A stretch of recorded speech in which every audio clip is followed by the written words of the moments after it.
Depuis le début de la saison, un seul pilote a terminé dans le top 5 à toutes les courses. Ce n'est pas Charles Leclerc, ni Max Verstappen ou Sergio Perez, encore moins Carlos Sainz, mais George Russell. Depuis son arrivée chez Mercedes en début d'année, le pilote britannique a pris une nouvelle dimension. Si personne ne doutait de son talent, je pense que même lui ne s'attendait pas à un début de saison aussi idyllique. Dans une écurie Mercedes encore loin de ses standards habituels, Russell brille et permet à son équipe d'accrocher des gros points, malgré les difficultés rencontrées. Certes, il a parfois bénéficié de faits de course, mais à mon sens, il réalise peut-être le meilleur début de saison du plateau. Après 3 ans à galérer dans une écurie du fond de grille, Russell s'éclate dans sa nouvelle équipe et a connu une adaptation express. Car ne l'oublions pas, son coéquipier, c'est Lewis Hamilton. C'est un pilote qui n'a plus rien à prouver et qui est dans l'écurie depuis près de 10 ans.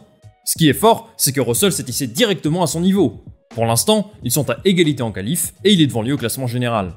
Évidemment, la saison est encore très longue et tout peut encore changer, mais une chose est certaine, Russell est en train de réussir ses débuts chez Mercedes. Pour sa première saison avec un coéquipier vraiment fort, on peut au moins admettre qu'il fait jeu égal avec lui. Mais quand on y pense, on a longtemps eu du mal à juger le vrai niveau de Russell. Quand on est en fond de grille, ce n'est pas toujours facile de rester sous le feu des projecteurs. Mais d'un autre côté, cet apprentissage en bas de tableau a certainement contribué à son évolution. Et aujourd'hui, j'ai envie de le mettre en lumière, afin de comprendre comment il est devenu l'un des meilleurs pilotes du plateau actuellement. Quel est son parcours? Quelles sont les étapes clés de sa carrière et surtout, jusqu'où peut-il aller? Nous allons étudier ensemble la carrière de George Russell en commençant par sa jeunesse, et ça commence tout de suite. George William Russell est né le 15 février 1998 à Kings Lynn, une ville à l'est de l'Angleterre. Il naît dans une famille passionnée par le sport automobile et est grandement influencé par son grand frère qui roule dans des compétitions de karting chaque week-end. Mais le plus talentueux des deux, c'est George. Il s'inscrit lui aussi en karting à l'âge de 7 ans et impressionne par ses capacités en piste. Il remporte différents championnats de karting dans son pays et devient l'un des jeunes talents britanniques les plus prometteurs. Début 2009, à l'occasion d'un événement regroupant les plus grands talents de demain, Russell rencontre son héros, Lewis Hamilton. À propos de cette rencontre, Russell déclare s'en souvenir comme si c'était hier, et qu'il avait la sensation de rencontrer un super-héros, sacré destin de le retrouver comme coéquipier 13 ans plus tard. Suite à cet événement, Russell continue d'écraser tout le monde en karting dans son pays, et remporte même des championnats européens en 2011 et 2012. Il passe en monoplace à partir de 2014, et à partir de là, l'ascension a été fulgurante. Sa première expérience se passe en Formule Renault 2.0, où il termine 4ème du championnat. Pour sa première saison, c'est franchement costaud. En parallèle, il remporte le championnat britannique de F4, histoire d'ajouter un nouveau titre à son palmarès. Mais là où la carrière de Russell commence vraiment à décoller, c'est à partir de 2015. Il prend part à ses premiers vrais championnats internationaux, d'abord avec la F3 européenne. Il termine 6ème du championnat, derrière des pilotes comme Charles Leclerc, Antonio Giovinazzi ou encore Lance Stroll. En 2016, il réalise une saison supplémentaire dans ce championnat, mais c'est Lance Stroll qui remporte le titre, ce qui lui offre un billet pour la Formule 1, au contraire de George. Mais ses performances attirent l'œil de Mercedes, qui découvre un pilote au potentiel immense. Il rejoint leur programme junior en 2017, et cette saison est un véritable déclic pour lui. Il participe au championnat de GP3 et domine tous ses adversaires pour s'adjuger le titre. C'est donc assez logiquement qu'il est promu en Formule 2 chez ART Grand Prix, où il ambitionne de décrocher sa première victoire dans l'antichambre de la Formule 1. En parallèle, il réalise ses premiers tests en F1 sous les couleurs de Force India, qui est l'une des écuries clientes de Mercedes. Il accumule de l'expérience et se prépare à briller en F2. Russell est tout simplement le meilleur pilote du championnat, et remporte un 2e titre consécutif, devant Lando Norris et Alex Albon. Gagner consécutivement le GP3 et la F2 est une performance extraordinaire, que seuls quelques pilotes ont réussi à faire. À 20 ans, Russell est donc l'un des jeunes pilotes les plus prometteurs du monde, et Mercedes ne peut pas laisser passer ça. Ils profitent de leur partenariat avec Williams pour leur suggérer de recruter leur protégé, et Clark Williams ne tarde pas une seule seconde à prendre sa décision. Le 12 octobre 2018, George Russell est annoncé comme pilote Williams pour la saison 2019, aux côtés de Robert Kubica. C'est une nouvelle vie qui commence pour lui, en Formule 1. George Russell découvre la F1 en 2019. Enfin la F1... Excusez-moi, mais il y a 3 ans, la Williams ressemblait plus à une F2 qu'autre chose. Avec une voiture qui était en moyenne près de 2% plus lente que toutes les autres voitures sur un tour, l'opportunité pour George Russell de montrer ce dont il était capable était extrêmement limitée. Et pour cette raison, l'objectif de cette deuxième partie de la vidéo va être très simple. Comprendre quel était le niveau de George Russell pendant sa période Williams et à quel point il a progressé. On peut commencer par dire qu'il a battu Robert Kubica 19-0 en qualif. Ok, c'était Robert Kubica, qui n'avait pas roulé en F1 depuis presque 10 ans. Mais quand même, il a montré une supériorité assez incroyable, comparable à ce que Verstappen faisait subir à ses coéquipiers, toute proportion gardée, bien entendu. Les premiers signes qu'on tenait là un pilote spécial commencent à apparaître. En Autriche, Russell a failli mettre un tour à son coéquipier, ce qui aurait vraiment été incroyable. En Hongrie, il était tout proche de passer en Q2. Avec cette voiture-là, ça relève quasiment du miracle, je sais pas si vous vous rendez compte. Mais là où Russell s'est réellement distingué, c'est dans sa capacité à terminer la course devant des meilleures voitures. Par 6 fois, il a réussi à terminer devant une Haas, ce que Kubica n'a réussi qu'une seule fois. Il a également réussi à battre les Alfa Romeo à plusieurs reprises, alors qu'il possédait une voiture bien meilleure cette saison-là. Ce sera un petit peu à la marque de fabrique de George pendant ces années Williams. Évidemment, en 2019, tout n'a pas été rose non plus. Par exemple, je pense que ça aurait dû être lui qui aurait dû marquer le point de la saison de Williams. Mais quoi qu'il en soit, sa saison 2019 lui donnait évidemment le droit d'évoluer une saison supplémentaire en F1, et même de viser plus haut. C'est surtout en 2020 que Russell a affiché tout son potentiel, alors qu'il faisait face à Nicolas Latifi, qui a fait 3 P11, mais qui était quand même très loin de son niveau. Ses stats en qualif confirment ça. Il a atteint la Q2 à 9 reprises avec cette Williams qui était à nouveau très mauvaise, même si mieux qu'en 2019. À titre de comparaison, Latifi n'a réussi ça qu'une seule fois. Par contre, Russell commet un certain nombre d'erreurs cette saison-là. Il avait notamment beaucoup de mal sur ses départs, mais ça reste relativisé parce que franchement, on peut attribuer ça à sa monoplace. À part ça, il y a aussi quelques fautes qu'on pourrait attribuer à l'inexpérience. On se souvient surtout de son accident sous régime de safety car, alors qu'il pouvait aller chercher des points pour Williams. Ça, clairement, ça a été un vrai tournant dans sa carrière. Et bien sûr, le moment clé de sa saison a été son expérience d'un week-end chez Mercedes, où il a remplacé Lewis Hamilton au Grand Prix de Sakir.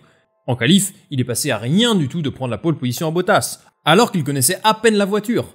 Si l'on ajoute à ça le fait qu'il est beaucoup plus grand que Lewis Hamilton et que le siège n'était même pas adapté à sa taille, on a là une performance XXL. En course, il a aussi montré qu'il était capable d'être au niveau dès le début, mais la malchance l'a touché par 2 fois. Une crevaison et un problème au stand l'ont relégué à la 9ème place de la course. Si ces événements malheureux l'ont profondément touché, je pense qu'ils font partie de l'apprentissage du haut niveau. Ils ont finalement permis à Russell de postuler à une place de titulaire chez Mercedes 2 ans plus tard. Sa dernière saison chez Williams est sans doute sa meilleure. La monoplace britannique était assurément bien plus performante que ce qu'elle n'a pu être précédemment, mais quand même, il a réalisé des résultats absolument fantastiques. En qualification, il a réussi à se hisser en Q3 à 4 reprises, notamment à Silverstone devant un public en folie acquis à sa cause. Et que dire de ses qualifications en Belgique et en Russie, où il s'est qualifié en 2ème et 3ème position.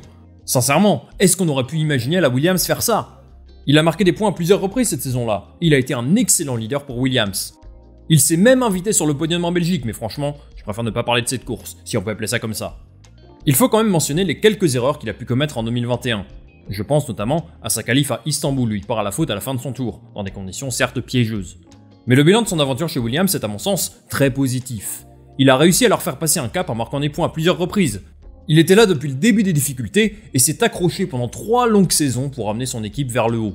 Et ce genre d'expérience, eh bien c'est ce qui forge un pilote. C'est sans doute plus formateur qu'avoir une voiture très forte dès le départ. Si Russell était déjà très talentueux à son arrivée en F1, on a quand même pu observer une très grande progression, ce qui a amené Mercedes à le titulariser dans son écurie. Aujourd'hui, Russell semble avoir atteint un excellent niveau, mais jusqu'où peut-il aller? Est-il de la trempe des Verstappen, Leclerc et le successeur désigné de Lewis Hamilton? Je vous donne mon avis dans la dernière partie de la vidéo, tout de suite. Cette saison, Russell impressionne les observateurs par ses capacités d'adaptation.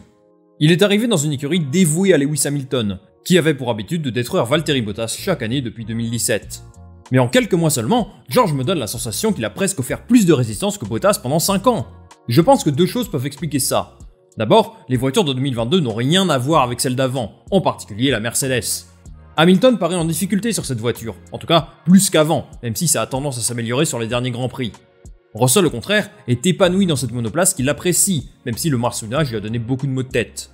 Ensuite, je pense que ce qui explique les bonnes performances de Russell, c'est tout simplement sa progression et son talent. Personnellement, je pense qu'en termes de talent brut, je le place au niveau de Leclerc et Verstappen. En catégorie de jeunes, il a prouvé être au moins aussi fort qu'eux, et quand il était chez Williams, ça se voyait qu'il n'avait rien à faire là. Le talent brut, c'est une chose, mais ça ne fait pas tout.